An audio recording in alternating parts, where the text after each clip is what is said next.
Мунха – это традиционный способ зимней рыбалки в Якутии. Этим словом называют специальный невод, позволяющий разом получить улов с целого озера. Если для жителей сел это ежегодное мероприятие, которого ждут так же, как национальный праздник Эсэх, праздник урожая и Новый год, то для нас, жителей города, это редкая удача попасть на Мунху. Тут хотелось бы поблагодарить Евгения Ушницкого, главу Хамагатинского наслега, и Арыяна Харатала. Все началось очень ранним утром, точнее будет даже сказать ночью. Подъем в 2 часа, сбор, и вот в 3 часа мы уже выезжаем из Якутска. Нам нужно было успеть к 5 утра в Намцы, чтобы присоединиться к остальным участникам. Ничего не предвещало проблем, но в пути у шестидесятки неожиданно отключилась приборная панель, печка и подсветка приборов. Поняв, что причина в замке зажигания, то есть двигатель работал, а машина считала, что ключ находится в выключенном положении, и то, что нам не починить это оперативно, было принято решение вернуться в город и пересесть на прадик. Несмотря на потерянное время, мы присоединились к участникам, как раз около съезда к дороге на озеро. А эта дорога была стихией для шестидесятки, но городской прадик с обвесом нужно было аккуратно вести по кромке колеи, чтобы не попасть в ловушку и не сесть на брюхо.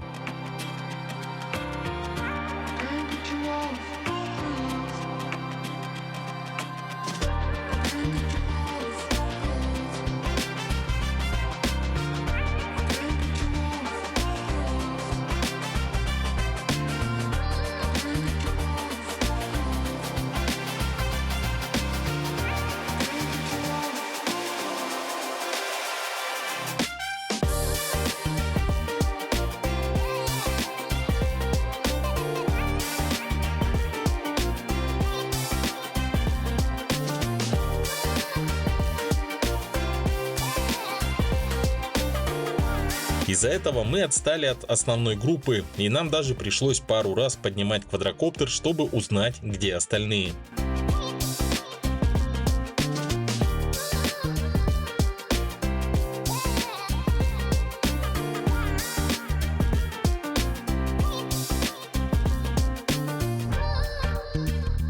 Благополучно добравшись до озера, мы как раз приехали к самому началу Мунхи.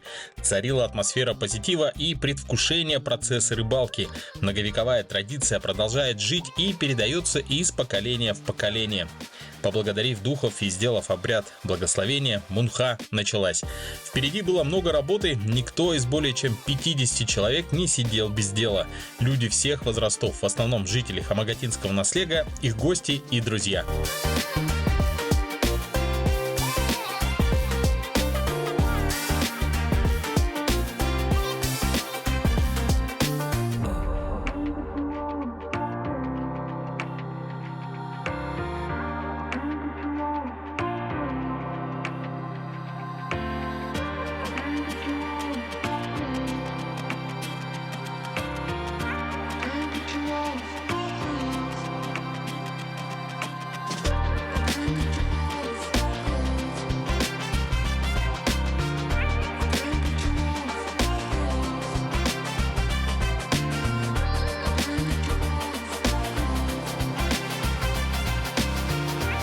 Подготовительный процесс занимает большую часть времени. Старейшины определяют, как будет идти невод. Именно от этого зависит весь ход дальнейших действий.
Друзья, мы рады вас приветствовать на канале Якутия-24. Это проект «Испытано на себе». Мы находимся в Намском Улусе. И, как видите, здесь у нас порядка больше, по-моему, 50 человек. И задача сегодня у нас поймать карасей. Такими вот движениями, соответственно, все люди стоят в линию. И таким образом рыба будет выгоняться с мелкого места и концентрироваться там, где нужно.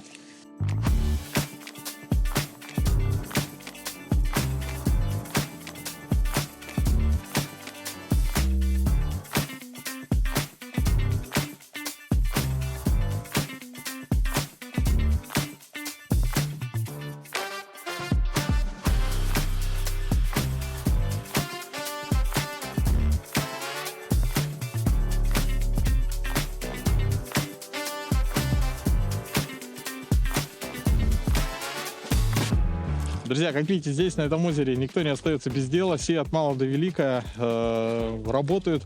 Здесь, как видите, наша задача сейчас разбудить рыбу, как бы ее привести в движение. Чуть подальше видите, как готовят для невода, делают лунки. Ну и наша задача тоже вот так вот сейчас потихоньку подойти. Мы уже почти приближаемся к центру озера. Ну, вообще, в целом, я, например, видел в основном в отчетах каких-то, на фотографиях у кого-то. А так толком вот познать, чтобы мунху, да, надо приехать и поучаствовать. Ну и одновременно там вот на берегу уже стоит такая полевая кухня, там готовится обед. В общем, как я и говорил, все, абсолютно все в этом участвуют. Ну и самое главное — это исполнять задания, которые дают старшие, да, то есть руководители, которые четко руководят процессом, как, например, вот один из руководителей прочертил линию, разметил посередине озера. Вот. В общем, работа кипит.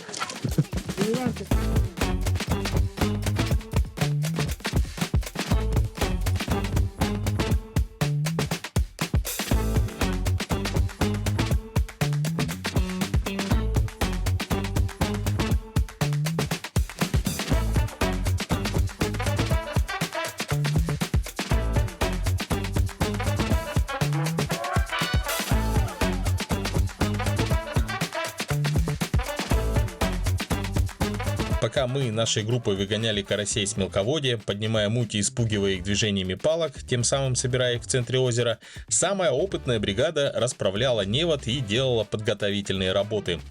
По пути следования крыльев невода были проделаны лунки, и с помощью направляющего бревна и привязанной к ней веревки эти самые крылья начали протягивать подо льдом.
Надо отметить, что нам повезло с погодой. Был ясный, солнечный, безветренный день.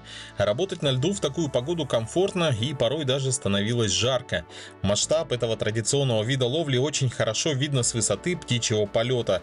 Все работали одновременно. К тому времени, как невод начал свое движение подо льдом, группа, в чьи задачи входило подогнать рыбу к центру, уже закончила движение, и теперь оставалось только не дать рыбе зайти обратно. Казалось бы, несложная задача шурудить палкой, но делать это в течение долгого времени на самом деле трудозатратно, поэтому можно воспользоваться моментом и совместить приятное с полезным, и на льду полежать, и рыбу попугать.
Ну а все то время, пока на озере кипела работа, на берегу в котелках кипела и готовилась наивкуснейшая харта – блюдо из потрохов.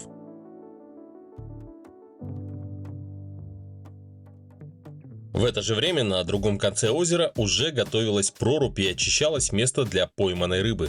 Ну а я примкнул к группе, которая тянула к крылу невода. Надо сказать, что это трудоемкая задача, превращающая 20-градусный холод в тропическую жару. Точно могу дать совет: если вы соберетесь поехать на Мунху, обязательно возьмите прорезиненные утепленные перчатки. Мои пуховые рукавицы от первого соприкосновения с водой намокли и перестали выполнять свою функцию. Благо не было ветра, я работал голыми руками.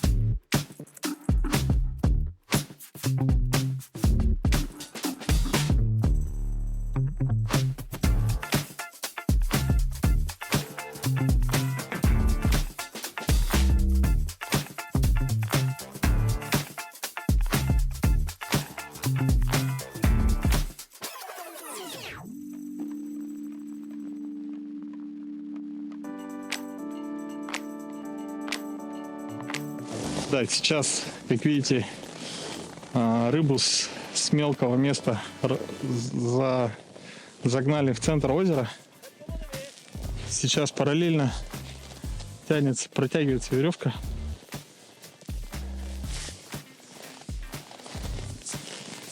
Так, побрушишь. Прорезиненные перчатки берите на Мунху обязательно. Вот это пуховые теплые, но быстро намокает. Хорошо, сегодня тепло, нет ветра.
Как видите, друзья, подходит кульминационный момент. Ну, по крайней мере, уже больше половины озера прошли.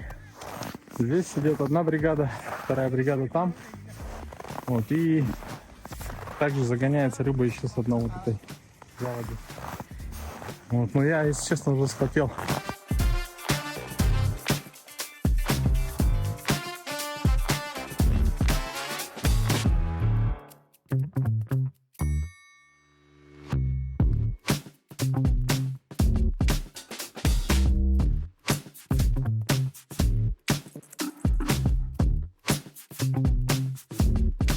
Сейчас, спустя более чем полвека, мы можем посмотреть на кадры кинохроники благодаря архиву Национального центра аудиовизуального наследия народов Республики Саха-Якутия.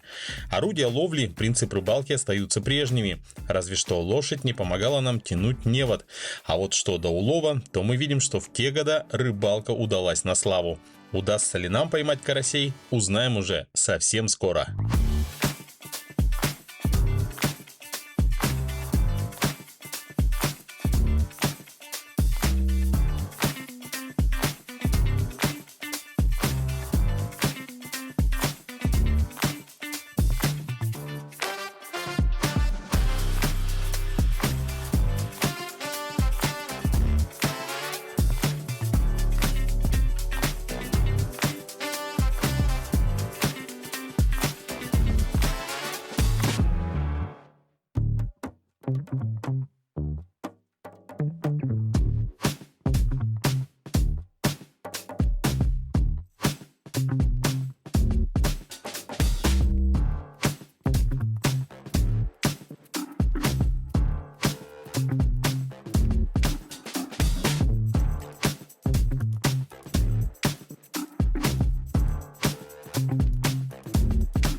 Мунха подходила к своей кульминации. По масштабу видно, какую работу провели все участники рыбалки. Все озеро пройдено, и теперь все с ожиданием вытягивают невод. Байнай может дать хороший улов, может дать средний, а может и случиться так, что каждому достанется по карасику в лучшем случае. Поэтому и не только, после каждой мунхи озеру дают отдыхать минимум год. Это позволяет рыбе подрасти, и заодно, благодаря традиционной рыбалке, не происходит чрезмерное зарыбление озер. И, соответственно, в озерах поддерживается здоровый баланс. Возможно, именно поэтому якутский карась очень полезен и обладает прекрасными свойствами.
Друзья, ну что, думаю, неплохой улов, как видите, за моей спиной. Мунха, я думаю, удалась. И сейчас рыба переворачивается для того, чтобы быстрее подморозилась.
Ну а сейчас, друзья, один из самых важных моментов мунхи – это, конечно же, разделение улова.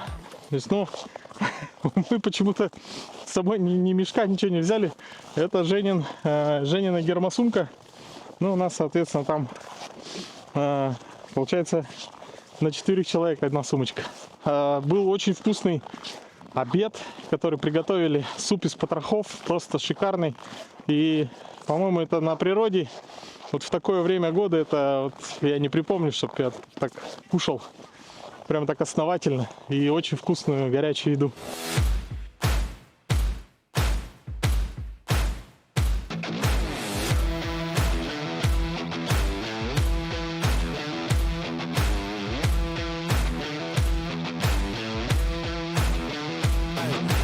Так, ну, мне можно сделать скидочку, я первый раз на подобном мероприятии. Мунха славится тем, что абсолютно каждый участник от мала до велика получает равную долю. И сумку мы вряд ли зря с собой принесли. Вот тут есть мешки, которые нужно наполнить. Затем количество мешков считается и делится между всеми участниками.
Сегодня, как видите, очень дружной большой командой, больше 50 человек.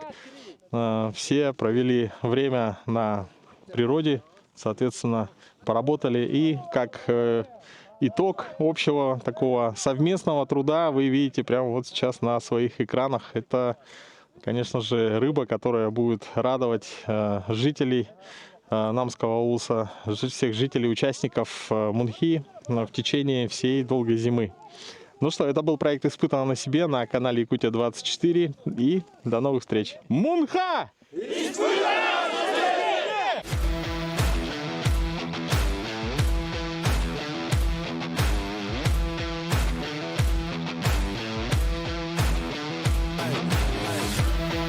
Что касается испытаний, то это было еще не все. Нас ожидала еще дорога домой на автомобиле с городским обвесом. Поехали мы немного по другой дороге. По словам, она должна была быть чуть получше, чем та дорога, по которой мы приехали. Но мы знаем, чем обычно заканчиваются фразы «я знаю короткую дорогу».